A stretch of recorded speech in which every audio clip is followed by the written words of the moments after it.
Parang wala sa hulog yung ganun eh. Bakit? Ba't ka namimili, di ba? Ano bang problema? Yun na nga po. Di ba? Kapag pinadala natin ang isang reporter natin, andun ang tiwala natin. Bakit kayo ang magsasabi na palitan namin?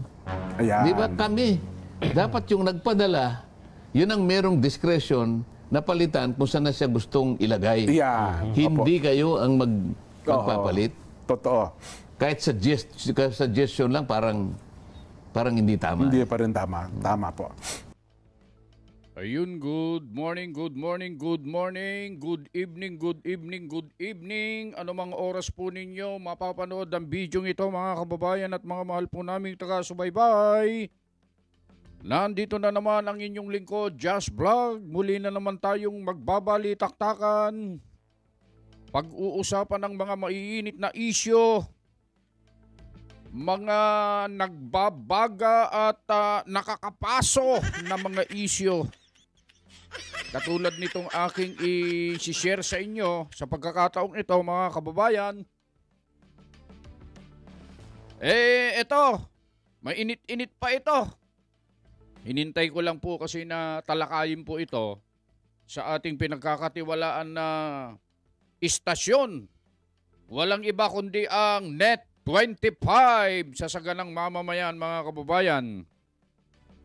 Itong tungkol po kay Miss Eden Suarez Santos, mga kababayan. At ito po, mayroon pong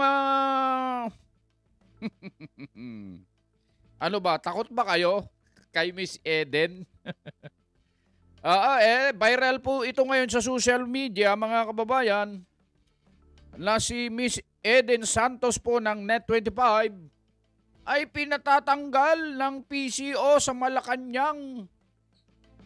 At ito nga po, nagpadala ng liham ang Presidential Communication Office o PCO sa pamunuan po ng Net25 upang hilingin na tanggalin at palitan ang Malacanang Bet reporter na si Miss Eden Santos, mga kababayan. Para malaman natin ang kabuuang detalye tungkol sa bagay na yan, mas mabuti, mga kababayan, na ating tunghayan kung ano po yung naging opinyon ng saganang mamamayan at kung ano po yung side. Dito, ang nagbigay ng opinyon rito, walang iba kundi ang ating Senator Rodante Marcoleta, kasama ang kanilang matitindi at malulupit na broadcaster sa Net25 sa saganang mamamayan, si Kuya Jenso Barjaga at si Kuya Nelson Lubaw. Kuya Jen, Kuya Nelson at Senator Rodante Marcoleta, ano po ba ang masasabi po ninyo tungkol po dito sa viral ngayon na pinapatanggal o kaya pinapapalitan si Miss Eden Santos po ng Net25? Pakishare naman po sa amin. Kasi teka lang, nabalita kasi sa online news at mga aywan ko, wala pa naman sa pahayagan, Sen, ano ha?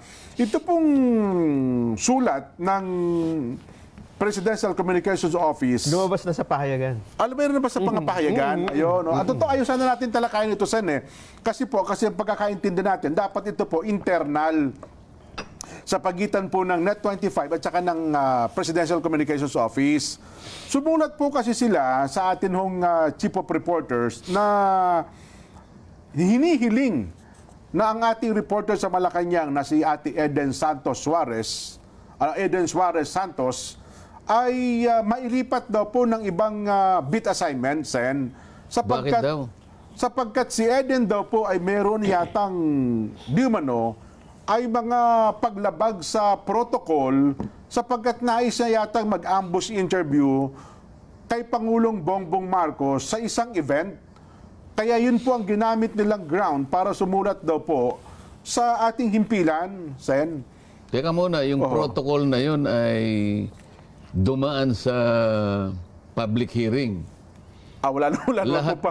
Lahat ba ng mga pwedeng makisama sa isang kalipunan na reporter at kung saan sila dapat maistasyon, alam nila ipinaliwanag yung protocol na yun. Alam nila lahat.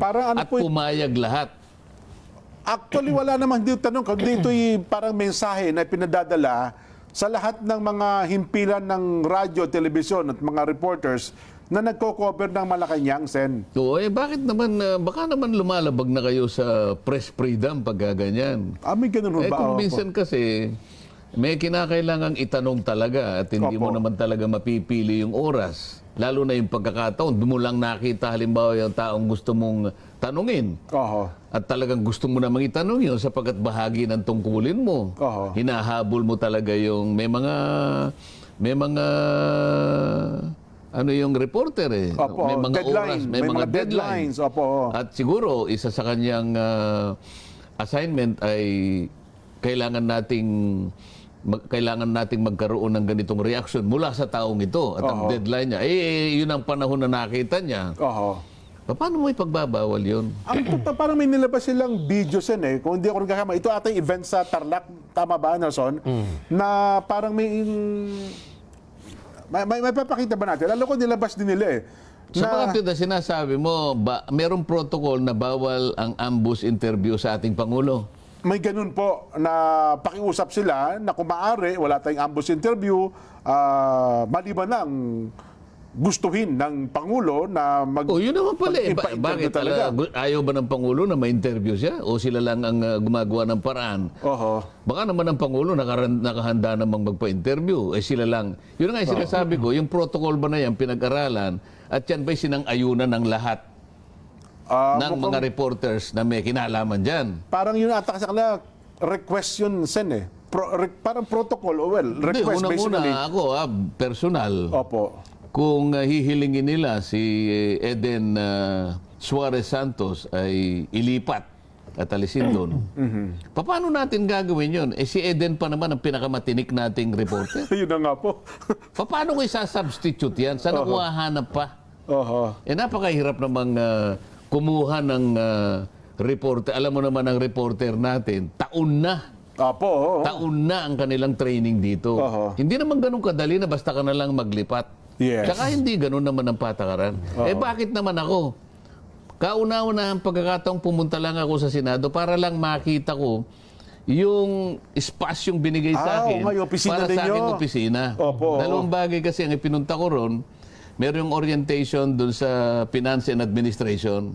Ipinakiusap nila sa araw na yon, magkita lang kami noon at saka yung staff na pangunahing staff na nilinya nila, magkausap-usap kami. At saka makita ko na yung aking opisina. Yun lamang, wala naman akong ipinuntang ibang bagay doon. Pinipilit akong, hinahabol ako ng isang reporter. Talagang hinahabol ako. Sabi ko, sandali lang, sabi ko, aakyat kami. Pupunta kami doon sa 5th floor kasi gusto kong makita lang yung space. Pwede po ba akong pumanhik din? Maghintay ka na lang dito, sabi ko. Alam niya siguro na magkakahiwa-hiwalay na kami. Tinanong pa rin niya ako. So talagang mapilit. Ayaw ko talagang magpa-interview. Tsaka na lang sabi ko kasi pupunta lang, nagmamadali kami. Pero pinilit niya. Ano po bang masasabi niyo? Tungkol pa rin sa impeachment. Alam mo yung sinagot ko? Dahil nga nagmamadali ako, tsaka hindi naman ako talaga sasagot sa kanya. Ibigay mo na lang yan sa mga marurunong, sabi ko. Akalain mo, in-upload niya sa Inquirer naman yan. Inquirer. Ngayon nata, 1 milyon na yung views. Yun lang mga sinabi ko. Yun lang maikli sinabi niyo. Ngayon, ibig ko sabi, kaya nga ayaw ko magpa-interview sa kanila Nagagamit lang nila para lumaki yung views nila. Ang aking ipinangako sa sarili ko, pupunta lang ako doon sa network na nire-respeto ko. Yung network, nakasali ako doon. At doon gusto nila akong pakinggan, makinig sila sa network. Pero may kinalaman sa Ambus. Opo, ambush interview. O bakit doon hindi binabawal? Tilang hinabol niya ako Opo. May statement po ang ano dito, mga opisyal ng Malacanang Press Corps. Ayan yan ang sabi. Nagpadala sila ng liham sa PCO, Presidential Communications Office, Okay. upang ipahayag na tinututulan nila yung request na pagpapalit sa reporter. Member kasi, di ba, ng Malacanang Press Corps. Member ng Malacanang Press. Ang sabi nila ang Malacanang Press Corps Nation, tulugan, pribadong grupo yan. Ito yung mga reporter na nagko-cover sa Malacanang. Ibig sabihin, pinroteksyonan ng Malacanang. Yes. Malacanang Press Corps. O, hindi maganda. Tinututulan nila na dahil lang sa protocol breach ay ililipat mo ang isang reporter. Batay sa kanila ay hindi po pwede na ang isang protocol ay maging dahilan para hindi magampanan ng isang reporter yung kanyang tungkulin, lalo na kung ito ay kaugnay na ng ano. Yun na nga sinasabi ko. Pagkakataon niya na yun Kaya ako, sinasabi ko ngayon, ako personal lang naman din, ano? Hindi ko na kayo sinasangkot at ang ating programa. Ako personal ko lang. Siya yung pinakamagaling nating reporter Saan ako hahanap ng ipapalit sa kanya ng ganun-ganun kadali? Ano masasabi ko dyan? Ayan. Si Eli Saludar nga, 17 years na nag-cover ng Malacanang. Ano ha? Mawalang galang na sa ibang reporter natin. Ayan, ang sabi niya, meron talaga mga ganyan protocol, pero wala nakakapigil sa isang reporter. Tanong siya, Mr. President, ano masasabi niyo sa gano'n? Minsan daw, may mga pagkakataon na ang Pangulo, kahit walang schedule na interview, sumasagot. Lumalapit sa mga reporter. Panahon ni FBR, panahon ni ERAP, panahon ni GMA, walang naka-schedule. Yun po ang pero hindi daw po nagiging malaking issue sa kanila yon. Sapagkat sa Pangulo, okay naman pala yung ganun. Okay naman pala. Tsaka para bang akala mo, binabantay nila pa. Baka mamaya ayaw pa nga ng Pangulo yung ginagawa nilang ganun. Ayun na nga po. Meron bang kasiguruhan na ang Pangulo sinabi sa kanila, ayaw ko ng ambush interview. Ambush interview. Kayo lang ang gumagawa niya para magpasikat kayo. Nakakala mo, pinoprotection niyo. Ba't mo hindi niya kailangan ng protection, magtatanong lang naman. Ayun na nga po. Tsaka depende naman sa Pangulo kung ayaw sumagot di ba? Kung sasabi ng Pangulo ayaw, hindi naman niya papasinin Nagkakalokohan nga dyan minsan, di ba Nelson? Minsan tayo mga reporter, pero hindi naman to sa Malacanang. Hindi ka pinansin, in-snub ka, Biruan na lang natin yun Pero ibig sabihin, depende pa rin sa tao. Kaya naniniwala ako talagang magaling si Eden Santos Suarez. Pinangingilagan siguro. Diba? Mukhang ganun nga ang sitwasyon sa Well, yun naman ang sabi ng iba. Mukhang baka daw nagiging tinik ata sa mga nandiyan sa Malacanang ang Ate Eden. Pero anyway, ang ating lang talagang punto... magiging tinik, dahil matinik. Bayaan mo na yan, ang point lang natin dito, Sen, ang atin pong tanong dito, ang atin pong gusto iparating sa kanila, ang akala kasi natin, internal ito, sa pagitan po ng PCO at saka ng net, ng news. Pero ang problema, nilabas kasi nila sa news Yun ang mali nila. Yun, kaya sila ang wala sa protocol. Di ba? Yun po ang naging nangyari doon. Kasi kung hindi naman po nila nilabas sa mga news po ito, hindi naman sana natin i-discuss. Kasi nga, alam natin, internal sa pagitan po ng Malacanang na PCO at saka ng Net25 News ang usaping ito. Sa akin naman, yung ganito mga usapin, hindi to kailanman magiging internal Yun na nga. Dahil may kasangkot ding press corps puro reporter. Mapipigilan mo ba lahat niya na... Hindi, ang point lang ata doon, hindi naman ata nila pinaalam din sa press corps, Malacanang Press Corps, na sumulat sila sa Net25. Malalaman at malalaman yun. Kaya nga sila naging reporter. Yan. Nandyan na yan. Ang problema yan, Jen, halimbawa, pinalitan mo, di ba? Sigurado ka ba na baka naman yung ipalit dyan mas maraming tinik. Plano ata ako yata. Saka parang wala sa hulog yung ganun Bakit? Ba't ka namimili, di ba? Ano bang problema? Yun na nga po. Di ba? Kapag pinadala natin ang isang reporter natin, andun ang tiwala natin. Bakit kayo ang magsasabi na palitan namin? Ayan. Di ba? Kami. Dapat yung nagpadala, yun ang merong discretion na palitan kung saan na siya gustong ilagay. Yeah. Hindi kayo ang magpapalit. Totoo. Kahit suggestion lang, parang hindi tama. Hindi pa rin tama. Tama po. So yun naman po ang naging reaksyon ng Net25 sa programang Sagalang Mamamayan with Kuya Nelson Lubao at Kuya Jenso Barjaga. At higit sa lahat, yung reaksyon po. Yun po ang gusto nating mapakinggan dito eh. Yung naging reaksyon po ni Senatora Rodante Marcoleta, mga kababayan. Pero ito naman po yung sa amin. Bakit po ninyo pinapapalitan? Ito po yung reaksyon din po namin. Nagtatanong lang naman po. Kayo po dyan sa PCO, Presidential Communication Office. Ano po ba ang problema? At gusto nyong tanggalin o kaya palitan si Miss Eden Santos dyan. Siya nga po yung pinagtitiwalaan, siya nga po yung inatasan ng Net25 para po dyan sa trabaho na yan at siya po ang tawag dito, karapat-dapat po dyan na isugo o kaya atasan. Baka kung palitan po, mas malupit na naman po yung ipalit dyan. Kung siya na nga po ay hindi po ninyo makaya, di lalong maghanap na naman ng mas malupit dyan, baka hindi po kayo makasagot. Bakit po ba, Madam Claire?